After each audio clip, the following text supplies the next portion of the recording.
Welcome to the Paul Harrell program. Today on the show, we're going to be talking about Donald Trump and peace in the Middle East. Will it hold? That is the question. But right before we came on the air, we're going to start here today. Right before we came on the air, we just learned the news that the New York Attorney General, Letitia James, has just been indicted by a grand jury in Virginia on mortgage fraud. The Paul Harrell program starts now.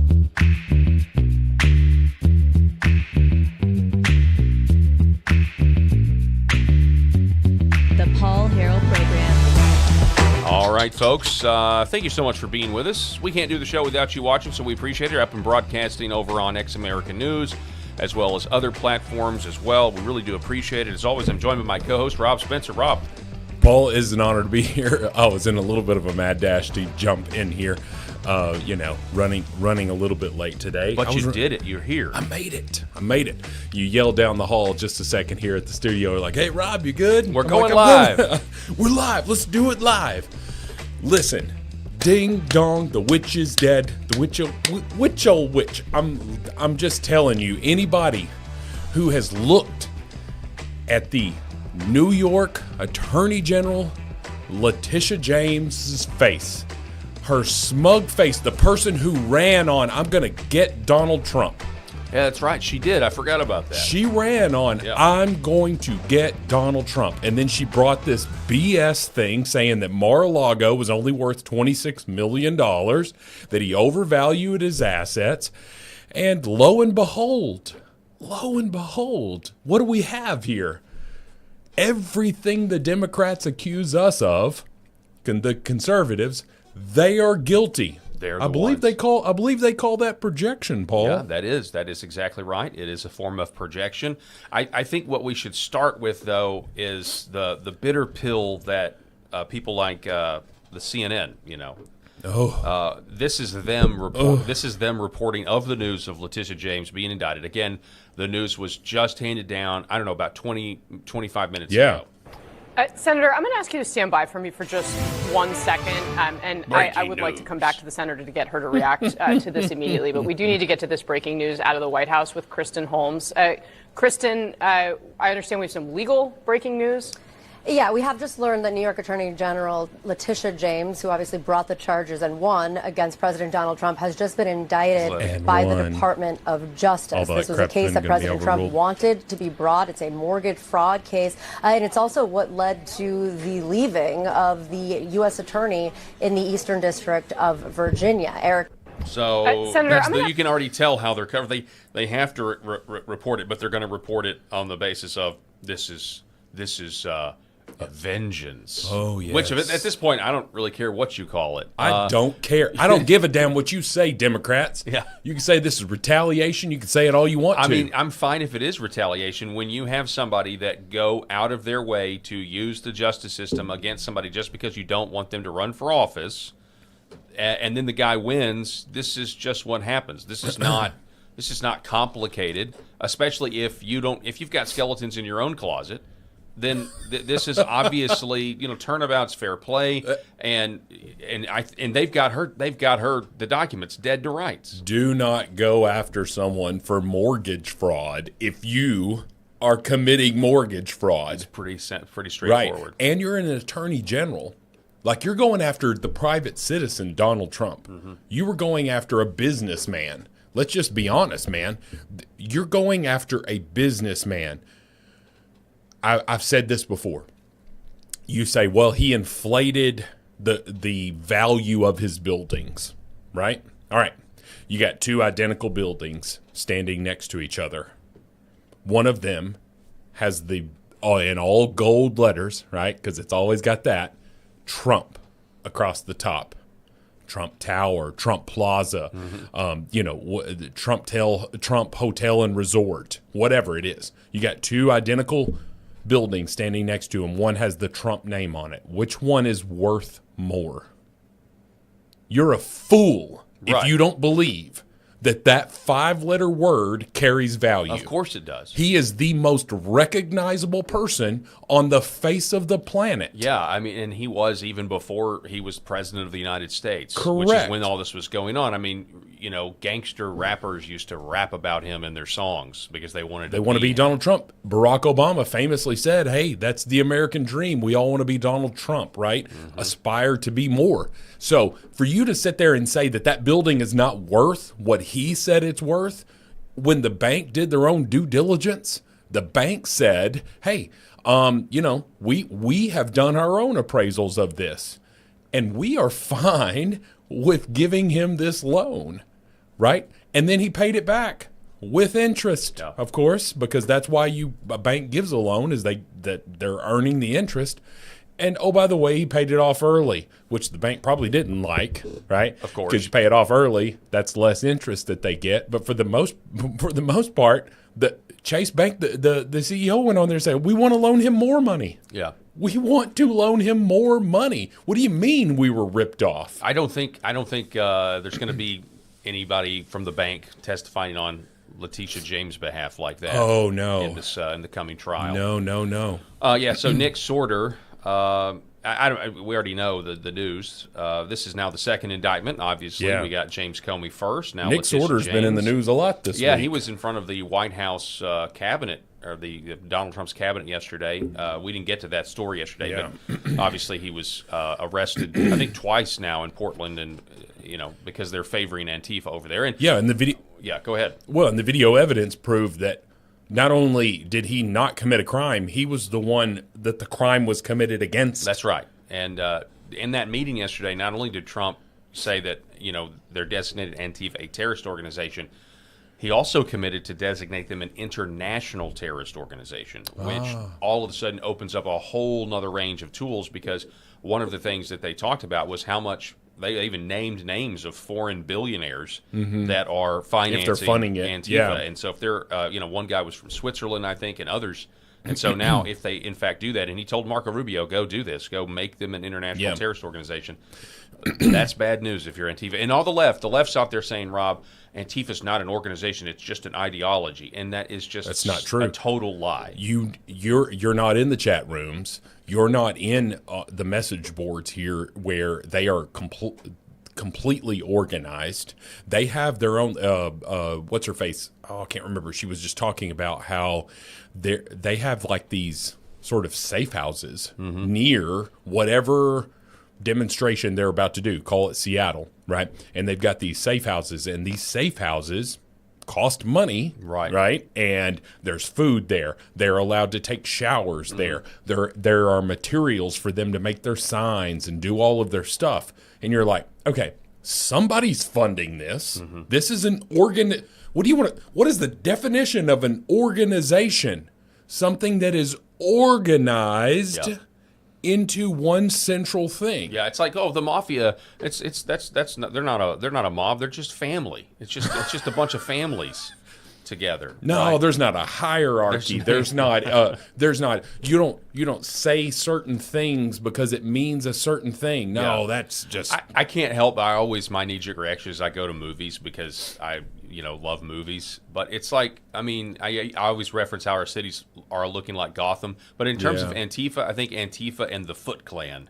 They've got the, teenage, yeah. Did you just do Teenage Mutant Ninja Turtles? I did, but that's here? Basically, that's what it is. Like you've got essentially the Foot Clan, running around America. They've got their safe houses. They've got their organization. They've got their, they are terrorizing these cities. Tell me this: a candidate for Attorney General who's not looked at a single solitary file, who has not spoken to any sort of investigator whatsoever, is running for Attorney General and campaigns on, I'm going to get Trump. Then she formulates this case, which quite honestly was like, it was a huge stretch. And in fact, I think you'll never convince me that it didn't come from the White House for her to do this. Right? Absolutely, they were having meetings. Absolutely, because what did you see during the appeal hearing? If you want to see some fun stuff, listen to the appeal hearing where the attorneys for the state stopped arguing the case so much as they were trying to argue that they weren't going to be disbarred. I remember that. Did you see that crap? I remember that, yeah. And it was like, wait a minute. You don't believe in your case to the level of, I'm going to abandon going after Trump at this point. Save our own skin. Right. Save our law licenses. No. We shouldn't be, because this appeal panel, which was, I believe, a 5-judge panel. I can't remember exactly. And it got overturned. Did it? So, I don't know what the latest update on this stuff is.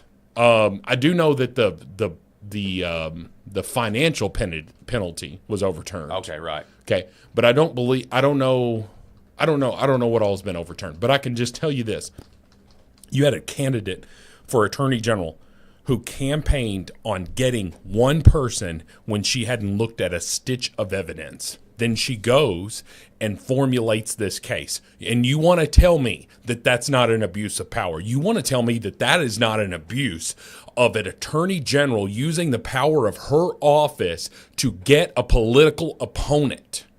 She's on record multiple times, Paul, saying that he is an illegitimate president. He is not our president. Illegitimate means not our president. Yep. Hillary Clinton has echoed that many times when people say Hillary Clinton wasn't an election denier. Whoa. What does the word illegitimate mean? Yeah. Right? You were installed by Russia, all of this stuff. But the bottom line is she did all of that. You know what? It worked out for her. She got the conviction in Manhattan, which with this ridiculous jury, all of this stuff. Juan Merchan, I don't know if this was Juan Merchan or the ridiculous dude, the squirrely looking dude. I can't remember his name. There's been so many attacks against Donald Trump. We've kind of lost count of all that stuff. But anyway, this guy who said that Mar-a-Lago was worth $26 million.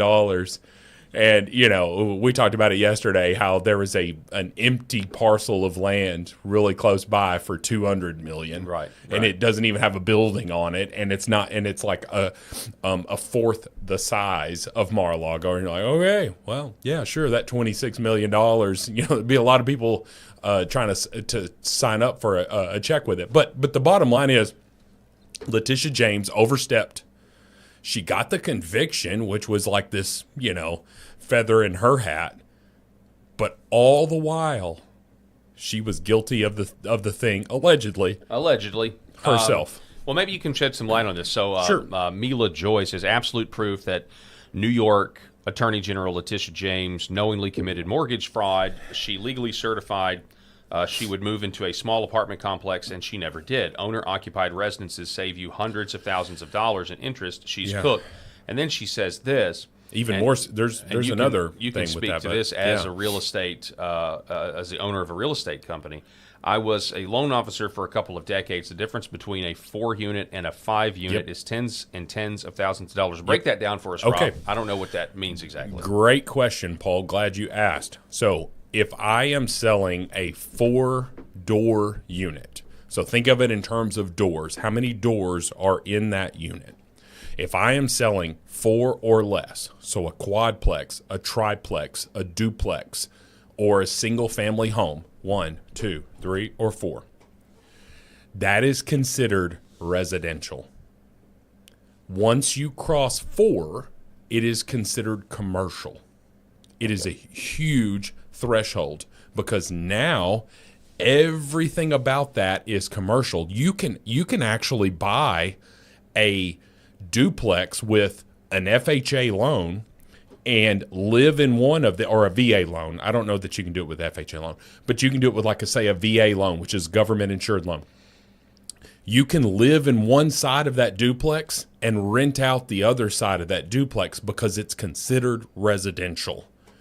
You certainly could not do that with a 5-unit because then it goes over into commercial. And what does that mean when you go into commercial? Everything about that. So that means the utilities are now a commercial rate. Like any business, if you ever try to get internet for your home, Yeah, it's right? way cheaper. Here at the studio, I pay more for business internet than I do at that. Correct. Yeah. So like our internet at home is like, I don't know, $75 a month. It's not, of course, Arkansas is a much cheaper cost of living if you're listening from outside, but $75 a month.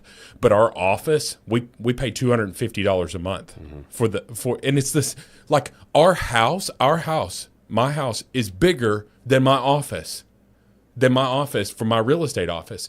And so why in the world is it? And it's because it's commercial. Everything is commercial. Your utilities, everything is at a commercial rate. Your taxes, your loan rate, all of it is done at a commercial rate. So everything is more expensive. You want it to be residential because you save thousands of dollars by calling a 5-unit a complex or whatever, whatever. If it's got 5 doors and you are calling that residential by saying that 2 of them are combined or something like that, and only saying that it's a 4-door unit, that right there saved her thousands of dollars. Plus, she could buy it with different loans because she was going to live there.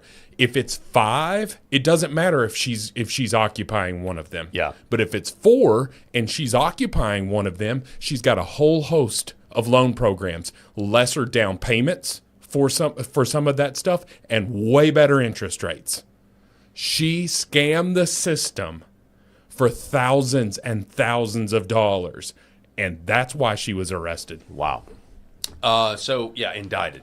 But who knows? Well, who knows? Will she be arrested? That's the question. Indicted. They say you can indict a ham sandwich, right? Right. But that means you've been charged with something. Yeah. Right. And we'll see. We'll see. We will see. And the left is going to continue.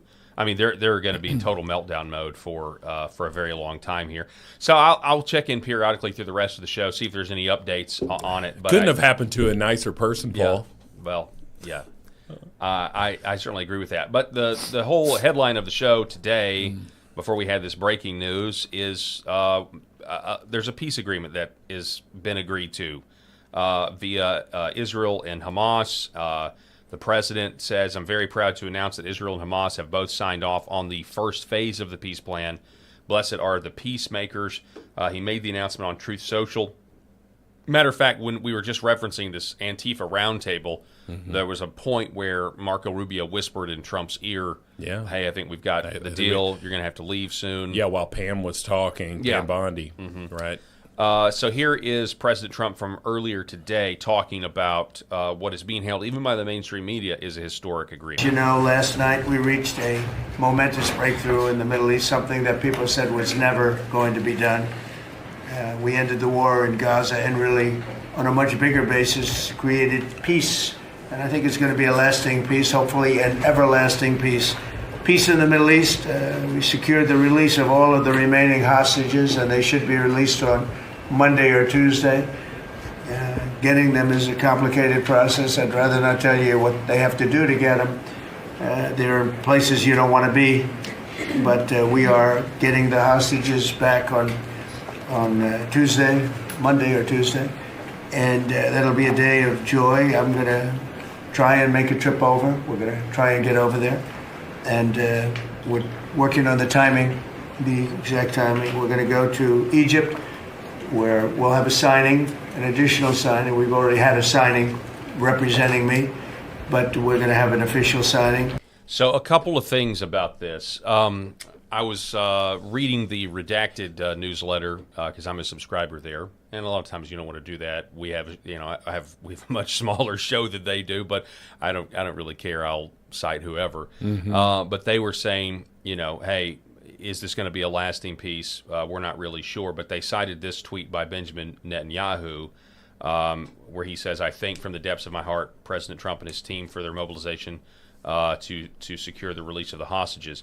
In the past, where there have been throughout the 10 months of Trump's second term, there have been a lot of instances where there was a peace proposal made, there was allegedly an agreement, and then Benjamin Netanyahu would come out and kind of alter the deal or say it's not good enough or something like that. Right. The fact that he's done this does show, at least for the moment, that the first phase is in effect. Right. Then there's also this, which, then you can feel free to respond to all this.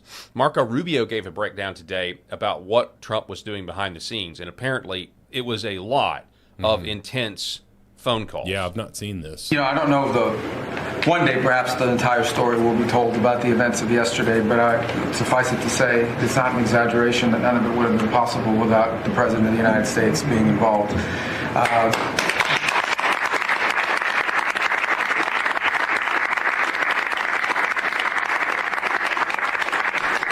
It really began with your trip to the Middle East, where these relationships were forged with partners in the region, personal relationships, close relationships that created the foundation where all this was possible. Where I think this really took a turn. Remember, a month ago, no one thought this was possible. Where it really took a turn about a month ago, less than a couple weeks ago, is when we were at the United Nations, and you convened a historic meeting, not simply of Arab countries, but of Muslim-majority countries from around the world, including Indonesia was there, Pakistan was there, and created this coalition behind this plan. Then on that following Monday, you met with the Prime Minister of Israel here, and that plan was presented. And then, of course, our great negotiating team followed up on it. In the interim, again, perhaps the stories will be told, perhaps they will never be told. The President had some extraordinary phone calls and meetings that required a high degree of intensity and commitment and made this happen. And I think what's important to understand is that yesterday what happened was really a human story. There's a geopolitical aspect to it, there's no doubt about it. It creates the conditions for Gaza to one day be a normal place again and people to have a better life and Israelis to be safe. But yesterday was a human story. And because of the work you put in, and honestly, not only is there no other leader in the world that could have put this together, Mr. President, but frankly, I don't know of any American president in the modern era that could have made this possible. Because of the actions you have taken unrelated to this and because of who you are and what you've done and how you're viewed. And this weekend, because of that, at some point very soon, we are going to see 20 living human beings emerge from the darkness into the light for the first time in 2 years. And that is because not only were you used the credibility and the power and the prestige of this office and the relationships you created, and you committed yourself to making it happen. And I think it will go down as a historic moment in the history of our country, and something our country should be very proud of.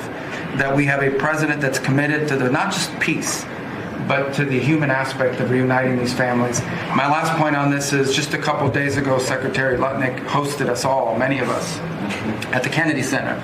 And we have these families, we've interacted with them for so many years, for 2 years now. And the stories are heartbreaking, both whose families are alive and those who are deceased as well, who want their relatives back so that they can complete the process of grieving. And we had all hoped that perhaps that was the day that we would have an announcement for them on the anniversary of the 7th. But I know you were able to speak to some of those families last night.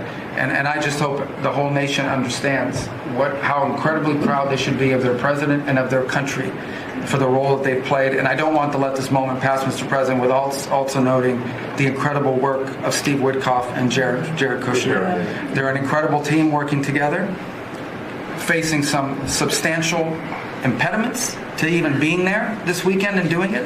Let me just leave it at that. And they've done a great job on your behalf, Mr. President. They deserve a tremendous amount of credit. So, I mean, look, the idea of peace and getting the bloodshed on both sides to stop is what I've been praying for. I know a lot of people have been praying for it, and so let's continually pray that this holds, that the peace holds, because you never know. In these situations, you just never know. Well, who can trust Hamas at this point?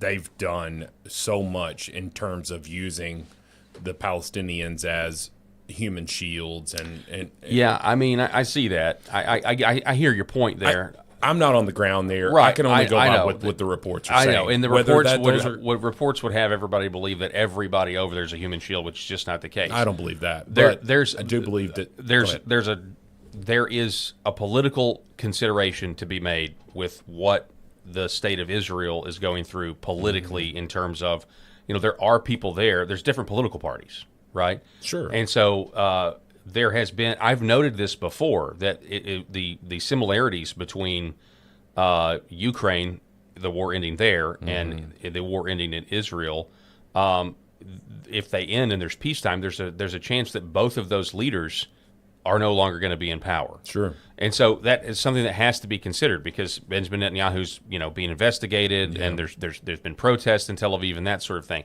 And for me, way over here in America, I just wanted the bloodshed to stop and the images to stop, the horrible images of what we've seen over there over the last 2 years. So I think there's a real chance that Donald Trump gets the Nobel Peace Prize out of this.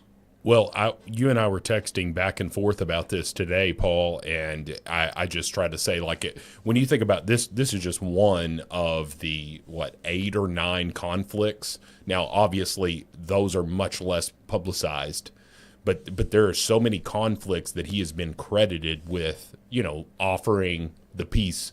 He's a deal maker. He's been doing it all of his life. He's going to make deals. Like, what do you want? What do you want? Right. Let's see if we can come to this, whatever.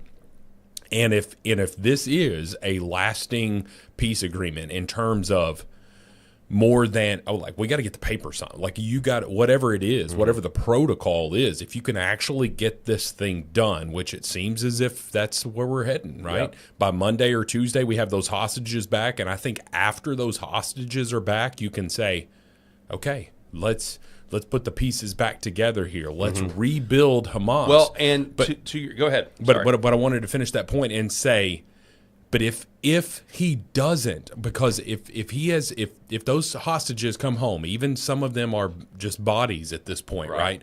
But if those hostages come home Monday or Tuesday, and this is a peace deal, and it holds, how in the world can you call yourself the Nobel Peace Prize and it's not awarded to Donald Trump this year? You're exactly right. You don't. Then just take. It's kind of like having these 6 movies here for the Academy Awards, right? Yeah. And we all agree that those 6 movies are great, and then you give it to Superbad, or something over here, something ridiculous. I forgot about that movie. Right. I'm just. I don't know why I even thought about that. McLovin, yeah.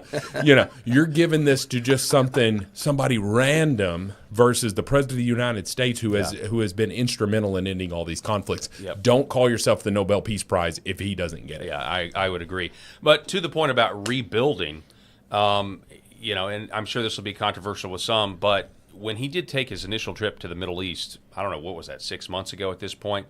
It's been a while. He gave a speech in Saudi Arabia. He gave the speech in Qatar. Much heralded speech. It was incredible. Yeah, the Saudi Arabia speech was they loved it. Incredible because he rebuked U.S. foreign policy. The U.S. foreign policy for my entire life was rebuked by the President of the United States, telling them, look, we had a lot of hubris and pride thinking that we could just engineer. Team America.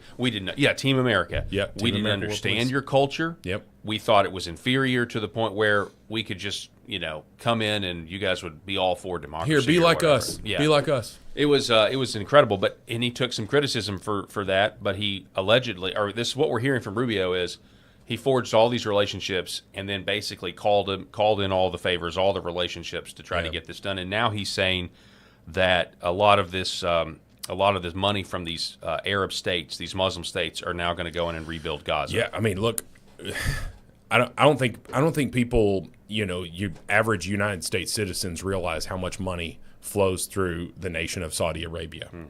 I mean, there's what's it called? The supreme leader. What's he? The Crown Prince, Mohammed bin Salman. Yes, thank you. The Crown Prince. Dude takes baths in gold coins. This guy is so wealthy, and if they look at it as an opportunity, like this humanitarian thing, where Saudi Arabia, who has a good relationship, I use good in quotes, relationship with the United States. I don't know how much trust is actually there, but I do know that the Crown Prince likes him. And he likes the Crown Prince. Right. So what can be done if Saudi Arabia joins into this, right? Because I don't think Saudi Arabia wants the chaos in the Middle East. They're not the crazy Iranians that are like, we blow everyone up. That's a terrible accent. That's all I got.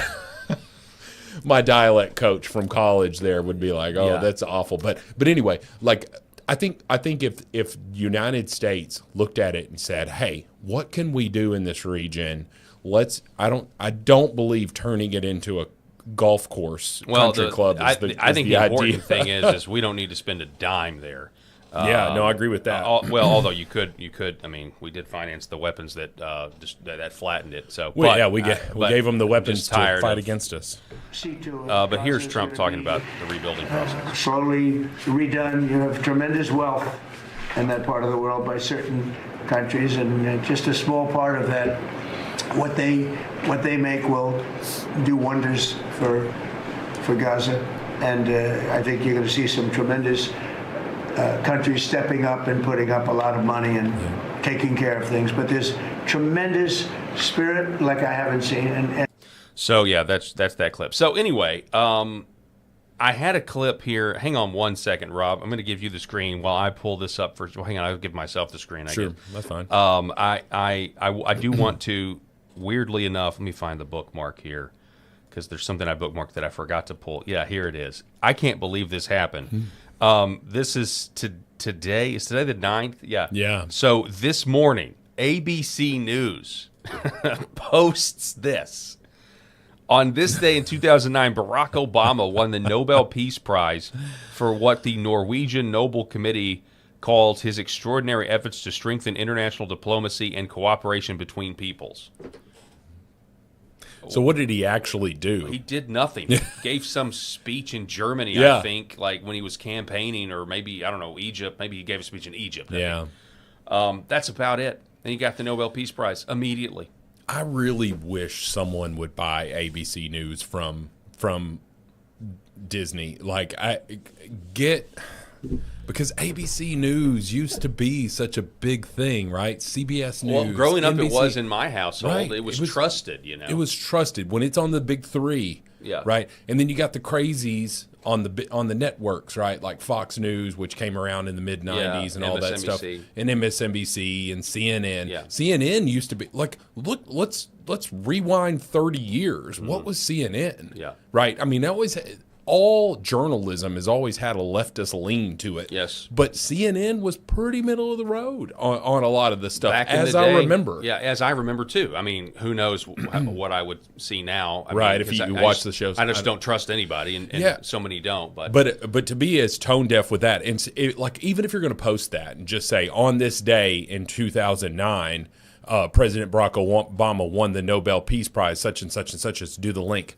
Will Donald Trump be the next recipient due to this? Like, then that would have made sense to me. Mm-hmm. That would have made sense. Like, hey, this happened all those years ago. What is that? 16 years ago. But also, Donald Trump is on the verge of actually doing something. And you will see what happens. It's not just the Middle East conflict, but you've got the Cambodia thing, India, Pakistan. You've got others. And then now the big elephant in the room becomes Russia, Ukraine, and what can be done about that.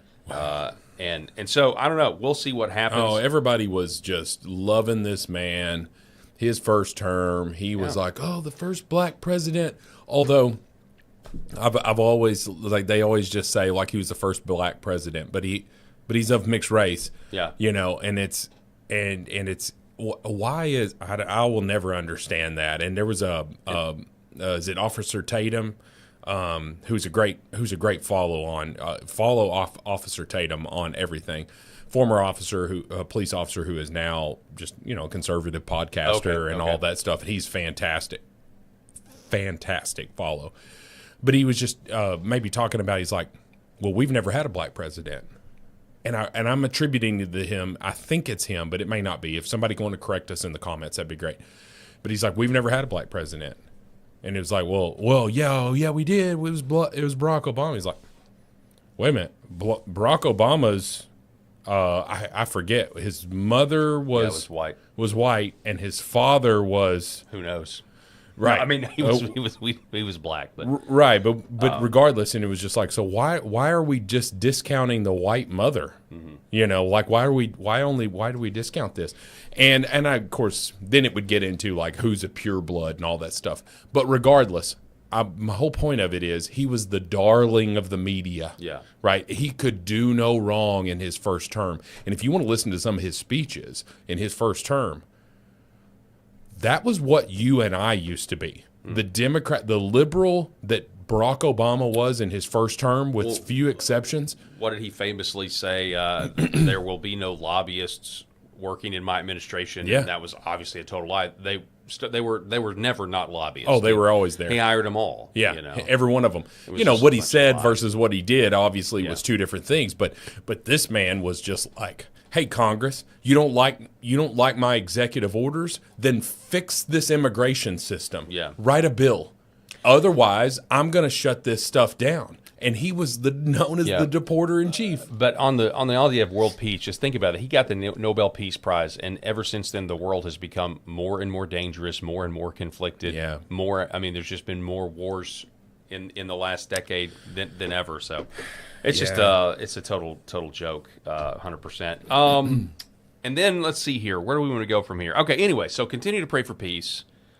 Hopefully, this will hold. Hopefully the bloodshed will stop. God, man, it's been 2 And, years. We've got to get this. This has got to stop. I know the last thing. This is the only thing that makes me.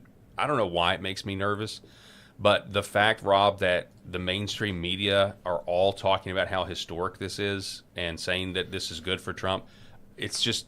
Yeah, it's so too much. It makes me think that there's something else going on. Yeah, I can't believe it. It's kind of like when your kid is being really, really nice to you. Yes. You know, and you're just like, okay. what do you want? Yeah, I don't want to turn my back on this person right now. I may get a knife in the back. Make no mistake, it looks like President Trump has actually pulled off something here that many presidents before him have failed to do. Just need to underscore what an enormous moment this is for so many people in this region, for the people of Gaza who have endured 2 years of war, for the families of these 48 remaining hostages who have endured 2 years of absolute agony. This is a watershed moment. We've heard it again and again from a number of people today, really giving credit to President Trump for getting this deal over the finish line. What are you hearing from your sources with regard to President Trump's role in getting both parties to sign off on at least the first phase of this peace plan? Well, certainly this is an enormous moment for the world, but also for this administration, a big win for the president who has been very personally involved in this, Lindsay. Is a major accomplishment for President Trump, something that he's been really trying to work toward. There's been a lot of critics and questioning of whether or not he could pull off sort of negotiating and working to try to get all these sides together. Of course, there were a lot of nations involved, so this is, of course, not just a victory for President Trump, but really a number of Arab nations, Hamas, and, of course, Israel. But this is really huge news, and the president, of course, announcing it online. So what do you make of what the president has said in a social media post, that they've signed off on the first phase of the peace plan? What does that mean to you? Anderson, momentous day. There's not much good news in the world. This is great news. I am trying to hold it together, honestly. I've worked on this issue a very long time. Israel, make no mistake, this is a huge night, potentially the end of the nightmare. For the people of Gaza, this is going to be an enormous relief. For the people of Israel, potentially the end of a 2-year-long nightmare. And for these families still waiting for the remaining hostages who are still alive to come home. So that's again, the mainstream media actually giving him. I don't know how they couldn't, but again, it just makes me trepidatious. I'm like, right. Okay. I saw a different clip too of MSNBC talking about it, and they were really, you're just like, well, you have to give credit where credit's due, and all this stuff, and you're just like, I know this is hurting. It's physically hurting you to say this, but the human side of you is saying, thank God. Okay. And if they're not religious, thank you, President Trump. Like, the human side of you is saying that. The human side of you who hates Donald Trump's tweets, posts, whatever they're called, who hates everything that Trump says and does for the most part, is thankful that we have a strong president. There's no way in the world you felt safe from 2020 to 2024, 2021 to 2024. Like, you didn't feel safe. You didn't feel like if Germany decides they're going to take over the world again, right? Like they did, like they've done multiple times, right? Of course, I'm being facetious. There's a Norm Macdonald joke in there. I know that's exactly where I'm pulling it from. He's like, if you want to, you want to tell me about the most dangerous person? Like, it's Germany. They went to war. Yeah. With the world, right? It's a great job. But anyway, you look at it and try to say, all right, well, if someone would have tried to invade the United States while Joe Biden was president, are you sleeping soundly that night? Are you? Liberals, are you sleeping soundly? They were. No, Paul, They were. Okay, the because crazy leftists. the media was telling them everything was fine. Well, and then maybe. And then if the media are the clergy. Yeah. In these godless people's minds, the media, they're priests. Yeah, Paul, it's like the husband and wife who are sitting at a restaurant and something is going down. If you're sitting there with your beta male husband who's soy latte, who's never been in a fight in his life, who could not protect you, and I'm not talking about size. You and I are both very, very physically intimidating size-wise. I'm glad that you say that. I don't feel that way Well, you're a at big all. guy. Paul, Okay. you're All right. you're 6 foot tall. You're Yeah. a big guy, you know. Like I don't think somebody's looking at you saying, "Oh, I could take him super easy." Well, okay, but I'm telling you, there's some 5'5" scrappy dudes that I don't want to tangle with, and I'm 6'4". You know, like there's some of those people. So I'm not talking about size. I'm talking about what Jordan Peterson says. Are you dangerous? Okay. And so the reporter, you know, is asking me like, dangerous, right? Who John Stossel, who is fantastic. I love John Stossel. He goes, dangerous? That sounds like that's scary or whatever. And he's like, no, you have to be capable of violence, or else you restraining your violence means nothing, right? A good man is capable of being dangerous to someone, but chooses not to. That's what a good man is. There are lots of bad men out there who are capable of being violent to people who commit violence. But then there are these other men, these beta male, soy latte drinking leftists. like left-wing Will. Yes, left-wing Will, who are not capable of being dangerous. And although their liberal wife really loves the fact that their husband is sensitive And a feminist. and he cares about women and all of that stuff. You and I are both married to women. We love women. We care about women. If a dangerous threat were to walk into that restaurant, Paul, you're sitting there with your wife. I'm sitting there with my wife, and she's sitting there with left-wing Will. That woman's left-wing Will's wife. Which one of our three wives are feeling like they made the wrong choice in life? You know? Now, I don't wish that on anybody. That's not what I'm trying to say here. But when you have a commander-in-chief who takes no BS, who says, you attack us and you've got a problem on your hands. I'm sitting there at a table. Paul, do you ever sit with your back to the door at a restaurant? Not if I have the option. Yes. I am sitting so that I can see that. And sometimes it makes my family upset because I may be the last one at the table, and like, girls, you're gonna have to get on the other side. I want to know who's coming in and out. I want to be able to assess. I want to be able to assess the threat, and I'm going to sit on the outside. If we're in a booth, I'm not sitting on the inside. Of course not. Right? I've got to be able to assess that threat. And people are like, "Oh, you're crazy! Like, what could ever happen?" You're normal. You're normal. No, I want to be able to assess that threat. And there's zero chance that you felt safe with the commander-in-chief that was known as Joe Biden, a fumbling fool. I see what you're saying. Right? I think Donald Trump. Yeah. Donald Trump is an alpha male who will not let this country be run over. Okay? And he has proven that with his negotiations. Yeah. Netanyahu gave. Hamas gave. They both kind of caved into, Daddy Trump says we got to stop fighting. Yeah. It's kind of like the dad walking into the room and the siblings are fighting. Daddy Trump says we got to stop fighting. And guess what? They're stopping fighting. I hope it continues. I hope it continues. I just went off on a whole side thing that I wasn't planning on talking about, but it's like you landed the ship. I brought it back. You landed the ship. You're like, where's he going with all this stuff? And I'm like, but I will say, there were tons of people, just kind of based on my news priest analysis. Like there were lots of people who didn't care anything about politics in 2015. And then when Trump got elected and the media said that, Trump is, a fascist or whatever, Hitler. all of a sudden they thought for the first time ever, oh my gosh, we don't have a decent man in the White House. And then they got really engaged in politics with it, which they knew nothing about. And, entire families were destroyed because of it. And, and so as long as all I'm saying is there's a specific percentage of people that as long as the media tells them everything is okay, they sleep well at night.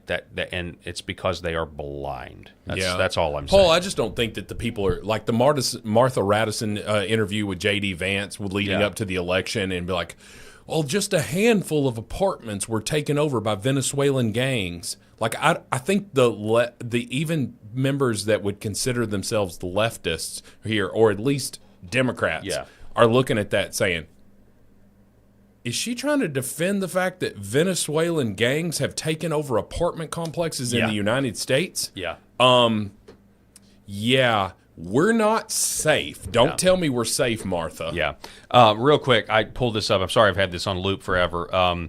But I just wanted to get we got some more information on Letitia James, what she's facing. Yeah, I didn't know 30 years in prison and $1 million in fines. And again, exactly what you went over, Letitia James, falsified loan applications. So at the beginning of the show, we covered this, then we covered the peace process. But I got a feeling this whole Nobel Prize peace talk, it's all going to be, they're now going to move on to Letitia James and Donald Trump going against his political opponent. Sure. That's what's about to be wiped away. That's what we can expect. In other news, hang on one second. In other news, we have this story. Okay. Oh, Lord, have mercy. So I wanted to spend some time on this, and I think we're going to run out. I don't know if we'll have enough time to cover Steven Crowder going into the black barbershop, but maybe we'll save that for Monday. I'd like to be able to watch. I watched most of it. We'll start the show with that on Monday. It was really interesting. The interesting part about Steven Crowder in the black barbershop is, for the most part, I don't think those guys are willing to agree with the statistics. I just don't think they were willing to listen at all. Because specifically, Steven Crowder was talking about black fatigue. Do you know what this is? And it was an interesting. Well, spoil it for me. Have they ever heard of the term black fatigue? They had heard of it. Okay, let's just go there, shall we? Because we got a little bit of time. Yeah. So Steven Crowder, let's go to that story. It's better. This was just a little 1-minute clip of what he did. Have you guys heard of the term black fatigue? Mm-hmm. Yeah. You guys know what that means? Since the last time you came, that's become a thing. Yeah, I was about to say that's just become a recent thing. And do you know what it means? No, I'm not sure. I'm going to ask that. White people are 12 times as likely to be killed by a black person than the other way around. I'm just going to shoot you straight. It's not even close. Where?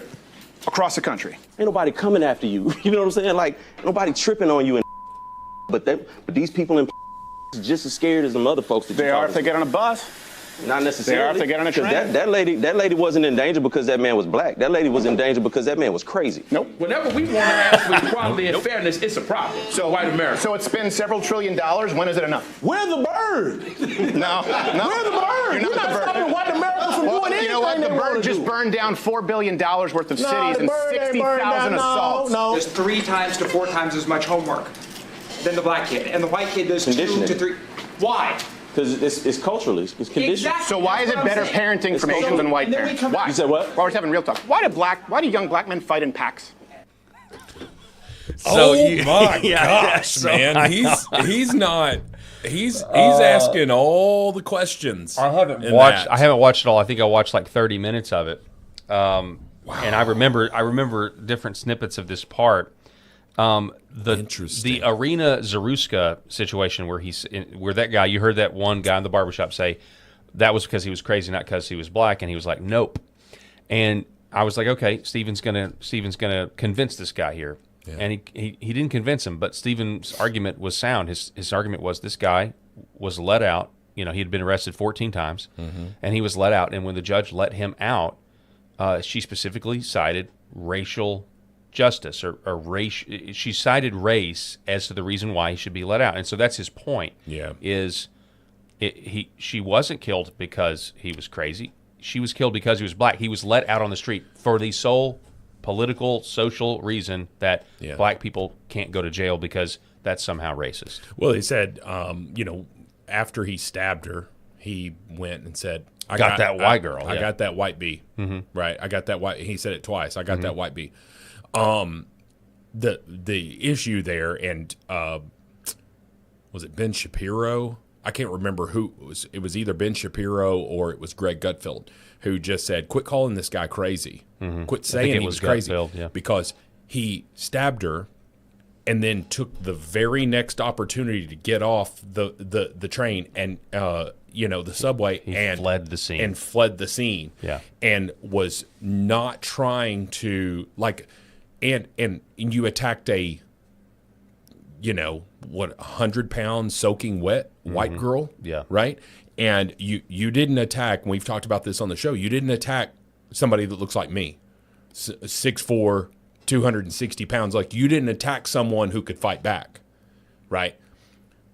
If you were attacking a person like me, and then you just stood over my body and just said, like if you won the fight or whatever, and you just said, yeah, I got him, whatever, and you just stood there, and the police are coming like, well, what are you arresting me for, whatever. That I would have an easier time believing that you're crazy, right? Of course, I wouldn't, because I'd be dead. But you get what I'm pointing. My whole point of it, I'd have an easier time. But this guy chose to do this. Okay, he's got an evil heart, but I don't think he's crazy. Mm-hmm. He's got an evil heart, but I don't think he's crazy. I was not encouraged. I'm encouraged by this what he did in terms of, I thought it was good to try to have an open conversation, and they were very nice, and people were able to speak freely. But I was not encouraged with the fact that they just didn't want to hear his statistics about 12 times more likely for a white guy to be killed by a black guy in America today. Yeah. And that's one of the reasons why this phrase "black fatigue" is taking off. And Stephen Crowder was trying to warn them, and they were saying, apparently this is the second time he's done this. Okay. And he said that opinion polls have completely changed with George Floyd since the previous time he went and interviewed these the black barbershop versus now. Mm-hmm. And he says a public opinion poll was very much against Derek Chauvin the first time. Now it's all shifted, and he said it's shifted because people have seen the entire footage, all of it, not just the footage on the neck, but everything that happened leading up to it. Wanting to, put me in the car, they put him in the car, give him air conditioning, they give him air conditioning, then they bring him back out of the car. There was a lot more, and then he brings up the fact that he had been arrested several times.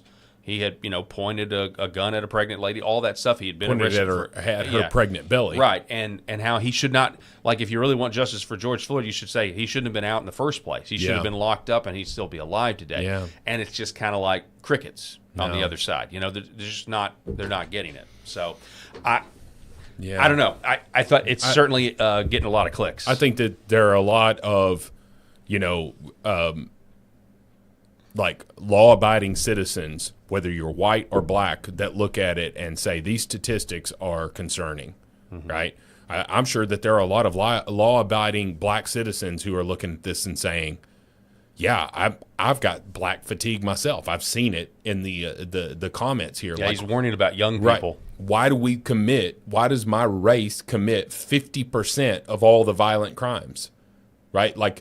And we're only 13% of the population. In fact, what is it? It's only the number one cause of death for black men. Is it under the age of 40? Is violence or murder or something like that? I can't remember exactly what that is. To their credit, they did say that, we get that black-on-black violence is a huge problem. They did admit that part.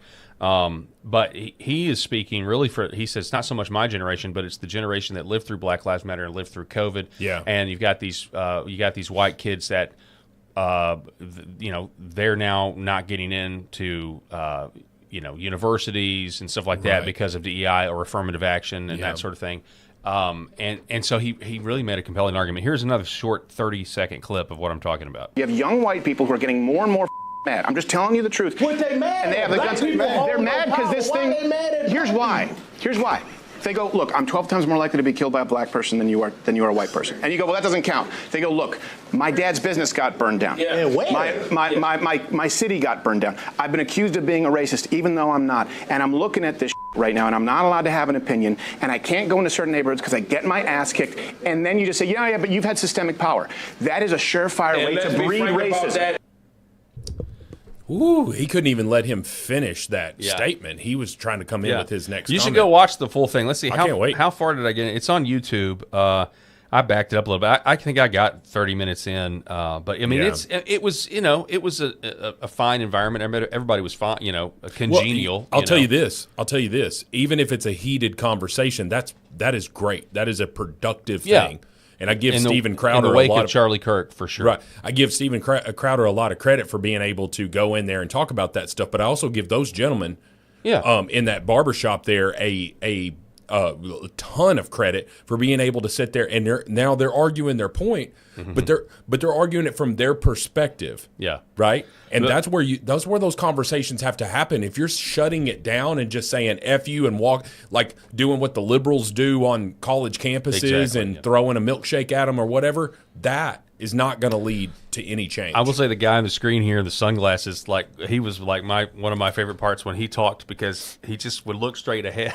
And he's wearing these sunglasses. Yeah, I'm assuming he's blind. Listening. Maybe he's blind. I don't know. I don't think so. Well, but if he's just sitting there, what was funny is the first question Stephen asked was to him about black fatigue, or it was something along those lines, and about racial relations is what it was, and he just totally ignored the question and launched into how China is a big threat to America. Let's started talking geopolitics. Interesting. It was pretty funny. Okay. But yeah, the whole thing, I think everybody needs to go and watch. All right, real quick before we go, we do have a little time for this. Not a lot of time. This is now a gubernatorial candidate out of California, Representative Katie Porter. She is now going viral because she's such a liberal. So she was. So this is an old clip. Yeah. Of her, but she was in the House, right? And she's got several viral. I think she's in the State House, but maybe not. I U.S. thought she Senate. was Maybe she is a congressperson. I thought she was in there, and then she ran for Senate and lost. Now she's running for governor. Okay, now she's running for governor, so she just needs to go away because she's a vile person. But I mean, we've seen tons of clips of her being vile. It's really, really bad. This is the worst one. Can't even. Actually, there's another. Yeah, okay, this one. This is the worst one. So how she treats her staff. Yeah, just listen to this. It's dying prematurely to air pollution and other problems, and the state could lose. Get out of my spot. I wanted to tell you that that's actually incorrect. It's not that it's electric vehicles. It's that if we don't make a commitment to the Paris Climate Accord. Okay, it does. Okay, you also were in my shot before that. Stay out of my shot. Okay, I'm going to start again with electric vehicles saving us money. All right, so apparently, I mean, she is just the worst to work with. She treats her staff terribly, and there's all these videos that are going viral now, and she's really... It's really bad. Why does she have an ex-husband? I don't understand that. Who knows? Can you imagine being married to that insufferable woman? Who knows? But this is her on Bill Maher, and she coined a term I had not heard yet. We should be able to have a civil debate. Nobody, including Riley Gaines, who I disagree with strongly, should feel What do you disagree with, out of interest? I think that it should be up to sporting bodies to make the decisions about who and how should compete. Sporting bodies. Yeah. So it's not men or women. It's, you have a sporting body, and you get to decide what to do with that body. Like, I want to sport my body against men, or I want to sport my body against women. So let's just say you eliminate men and women's individual sports. What's going to happen? Yeah. There will be no women competing in sports. Okay? It's very easy. And it's not misogynistic to say that, Paul. Not at all. There are physiological differences between men and women. We understand that. Riley Gaines is saying if you have a penis, you shouldn't be competing against girls who don't have a penis, right? Like if you are a biological male, you have a chemical, a physical, everything about you. You can be on your hormone therapy and all your estrogen and all of that. So you can say all of that. You're on all of that, but you have a larger bone structure, and somebody said, well, there's no difference between a man and woman once he's been on this stuff for 2 years. Says who? Yeah. Liberal leftist doctors. Yeah. That's who is saying it. And that's what Riley Gaines' point is. Like, let women compete against women. Let men compete against men. And she's like, well, I disagree. I disagree with her. Sporting bodies, though. That's the sporting bodies should decide. So, I don't know. I've been seeing the clips make the rounds. Let's hope her candidacy goes down in flames. Although, the people in California, I pity you guys. I don't know how, the sane people in California, I don't know how you're staying and fighting at this point. I really don't. Democrats cannot handle tough interviews. No. Oh, no, they can't. Because she walked off. I know. We didn't have time for that one. We're out of time. But, yeah, she had this other interview where she just walked out of the interview and it was like a liberal journalist just trying to ask her basic questions, and she didn't like it. So anyway, folks, I want to remind you, go to paultalkshow.substack.com if you want to become a paid subscriber of what we're doing here, and I'll send you a copy of Left Wing Will and The Red Pill. We don't have a Friday show, so we will be seeing you guys on Monday. Rob, I hope you have a wonderful weekend, sir. Glad to be here as always. Shout out to our sponsors, Red Vive Health, New Horizon Real Estate, Gateway Sight and Sound, T-Guard Bail Bonds with Cody Powers. Make sure you give him a call if you're ever in a spot-tight jam. And Sherrod Chiropractic. We appreciate all of our sponsors. Have a great weekend. God bless, and we'll see you on Monday.